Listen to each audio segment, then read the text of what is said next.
हटा दिया।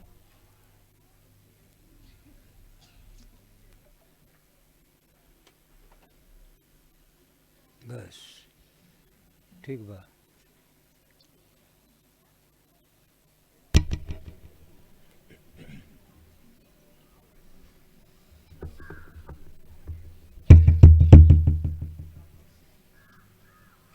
दूसरी वाली हारमोनी क्या है?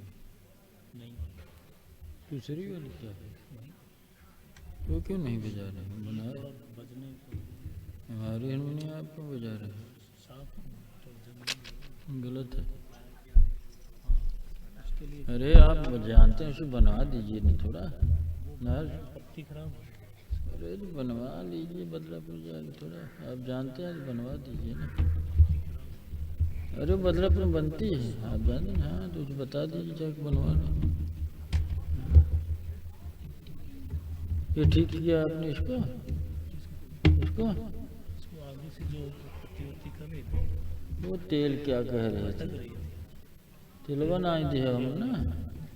अरे वो मछलियाँ वाला तिलवा हरकस दिया है। मशीन वाला हाँ बताइए आपको।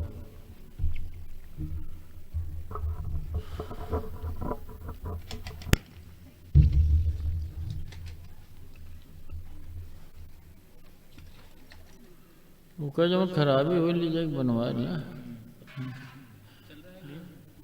इनसे पूछ ले कि किसी भी साधक या जिज्ञासु को कोई प्रश्न हो तो भगवान के सामने रख सकते हैं। हाँ बताइए भाई, बताइए। आप लोग शुरू करिए। नहीं प्रश्न बनता तो लिख लिया करिए ना।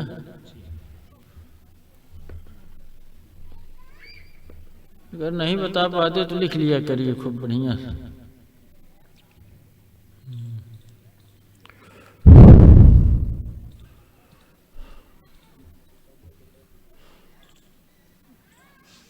बताइए। नहीं भजन सुनना है तो भजन सुनते रहिए, फिर हम चले जाएं फिर।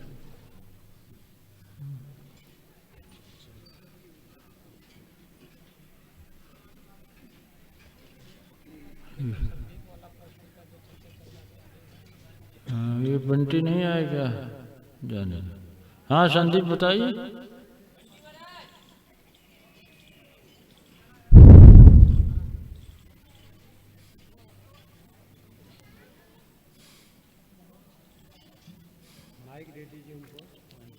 हाँ उसमें कर्म का संस्कार से संबंध बताया जा रहा था।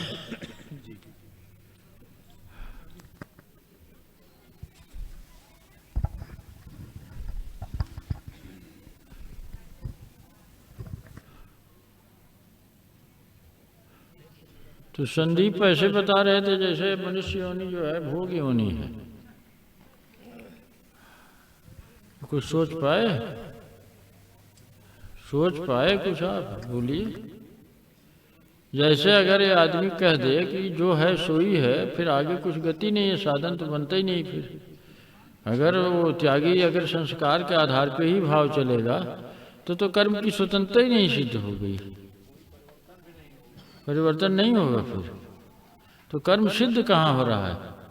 तो इनको तो कहे थे आप सोचिएगा फिर उत्तर दीजिएगा। हाँ बोलिए। जी भगवान जी, ये बात समझ में आई है कि आधार मिट्टी है और उसमें जो नहीं, वो दृष्टांत है। दृष्टांत को अपने संदर्भ में उपयोग करिए। कुंभकार जब घड़ा बनाएगा तो मिट्टी का आधार तो लेगा ही, जी लेकिन बनाएगा अपनी कल्पना के अनुरूप। जी अब आप उस पे जाइए को कल्पना के आधार पे ही बनाएगा तो कल्पना कहाँ से खड़ी करेगा? कल्पना कैसे बनाएगा? वो करेगा कल्पना कैसे करेगा? गिलास बनाना है तो गिलास की स्मृति है उसके अस्तित्व में, जी तो गिलास की स्मृति है। घड़ा बनाएगा तो घड़ा की स्मृति है, तो स्मृति से वो आधार लेगा। फिर तो हम फिर पूछ रहे हैं त्यागी की स्मृति से आधार तो लिया उसने, तो आकार की तो कल्पना आई, तो वो घड़े को ही क्यों चुना? वो गिलास को ही क्यों चुना? तो यही तो सोचने को कहते हैं।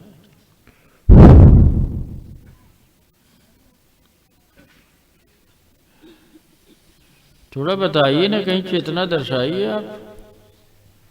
अच्छा कोई दर्शाइए भाई, और कोई बता सकता है तो बताए। फिर नहीं बता सकते तो आप चर्चा में क्या कर पाएंगे? फिर अरे तो आप दर्शाइए संस्कार का प्रभाव कैसे, जैसे दृष्टांत में थोड़ा उसको मिला के बताइए, कोई दृष्टांत दीजिए उसमें मिला के बताइए। जैसे इन्होंने बात किया, पहले प्रश्न समझ लीजिए, जैसे ये बात कर रहे हैं इसके माने कर्म संभव नहीं है। हाँ, ये नहीं, आप हमारी बात समझें। ये कह रहे हैं संस्कार बेस्ड है, हमने कहा भी संस्कार तो कर्म से बनता है जी। तो जब संस्कार बेस्ड है, ये कह रहे हैं भाव जो है संस्कार के आधार पर खड़ा होगा तो कर्म तो संभव ही नहीं हुआ, फिर तो संस्कार भी कहाँ बचा फिर, तब तो भोग योनि वाली बात आ गई। अब इस चक्र को आप तोड़ के दिखाइए, या कोई तोड़ के दिखाइए, आप सब तो विचारशील लोग हैं, कोई तोड़ के दिखाइए इसको। हम एक उदाहरण, जैसे किसी को जो है पैसे की जरूरत है, तो वो पैसा कमाने के लिए बहुत प्रयत्न करेगा। तो अब जैसा उसका संस्कार होगा, पैसे कमाने के लिए कोई डकैती डालने लगेगा, जेब कतरने लगेगा, गलत काम में जाएगा। यदि उसका संस्कार इसी तरह से होगा तो वो इसका चुनाव करेगा। दूसरे विपरीत, चाहे जितनी दिक्कत हो जाए पैसे की, जिसका संस्कार नहीं है गलत करने का, वो गलत नहीं करेगा। और ये संस्कार पिछले जन्मों से या कई जन्मों से ये उसके ऐसा उसने किया होगा, गलत कार्य नहीं किया होगा, जो उसका ये कर्म उसके संस्कार भूमि में चला गया होगा, और वहां से आने के बाद इस तरह का प्रभाव। आप वर्तमान में बताइए ना, किया होगा तो अतीत की बात है, वर्तमान में इसकी कुछ इसको दर्शाइए, या कोई और दर्शाइए। आप नहीं दर्शा, किसी और को दीजिए। पूर्व कर्मों का परिणाम दर्शन करेगा, वही चेतना उसका शुद्ध होगा, और कर्म करने की स्वतंत्रता है। इसलिए जो है फिर दोबारा ऐसा जो है कोई भाव नहीं उठाएगा जिसका का परिणाम जो है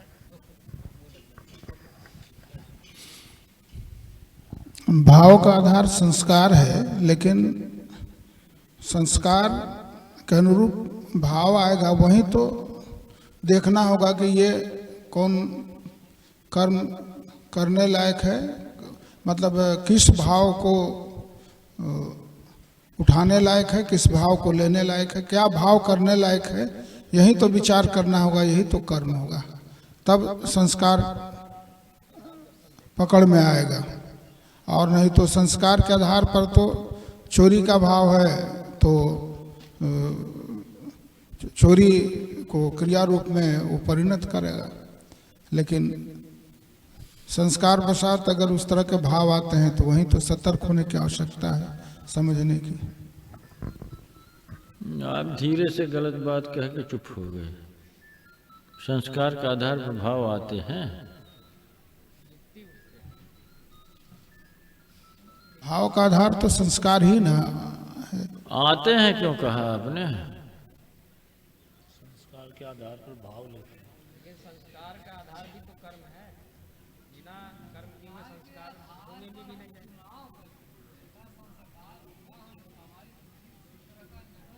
जय भाई, और कोई बोलिए, जो ज़्यादा पढ़े लिखे लोग हैं उन्हें दीजिए। बताओ त्यागी, बताओ।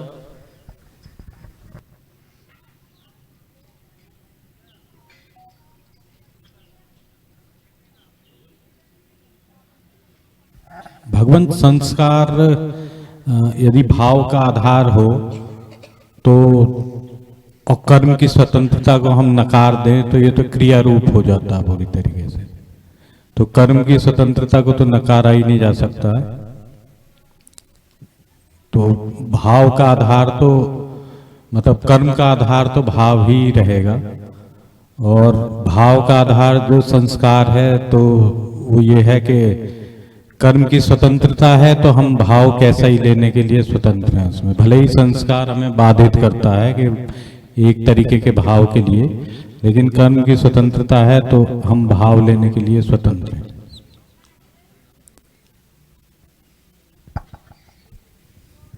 बोलो हो संदीप, कहूँ बोलबा? पीछे है, आप माइक लीजिए।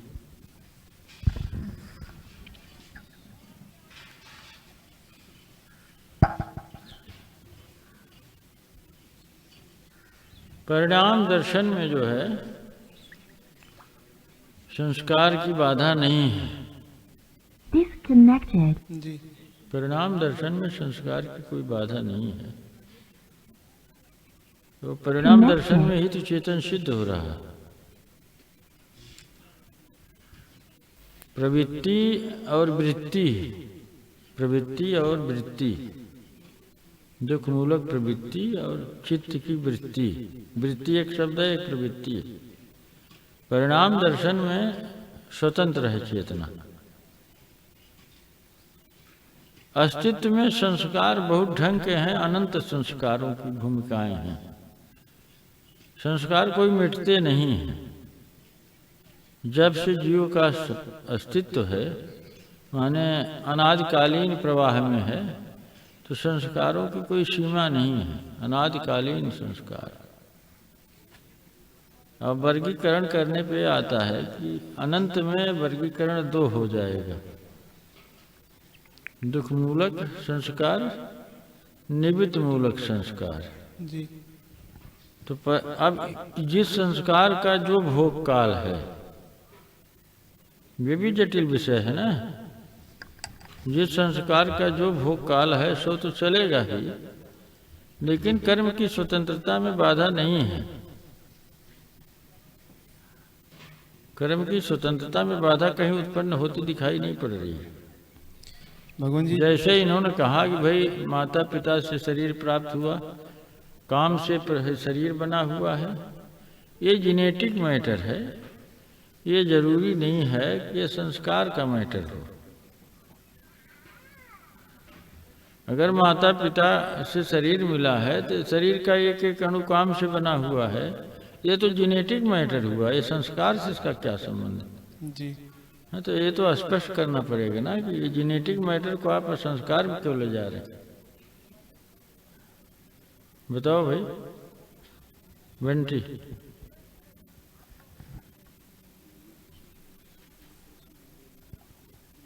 अरे छोड़ो, उनसे क्या पूछना है। तो जेनेटिक मैटर को संस्कार में तो नहीं रखा जा सकता। अब संस्कार के हिसाब से जन्म मिला, अब ये जोड़ा जाएगा कि संस्कार के हिसाब से शरीर आपने ग्रहण किया, तो शरीर का पकड़ना भी तो आपका कर्म है ना। क्यों शरीर पकड़ा गया है? ये ऐसे माता पिता के यहाँ शरीर क्यों पकड़ा गया? ऐसे गर्भ को क्यों स्वीकार किया गया? तब आदमी ये कहता है कि मुझे पता नहीं है। अब आदमी ये तर्क देता है कि मुझे तो पता नहीं कि हमारा जन्म कैसे हो। हेलो सुषमा, होश में रहो।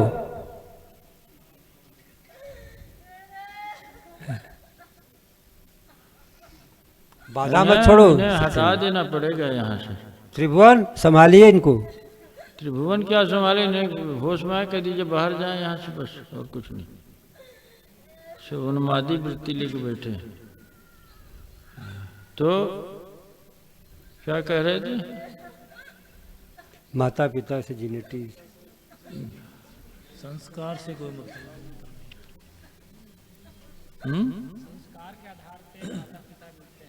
हाँ, संस्कार के आधार पे माता पिता की प्राप्ति भी तो है। आपने शरीर धारण किया, शरीर को पकड़ा, जन्म लिया आपने, तो कर्म जैसा है कि यांत्रिक है।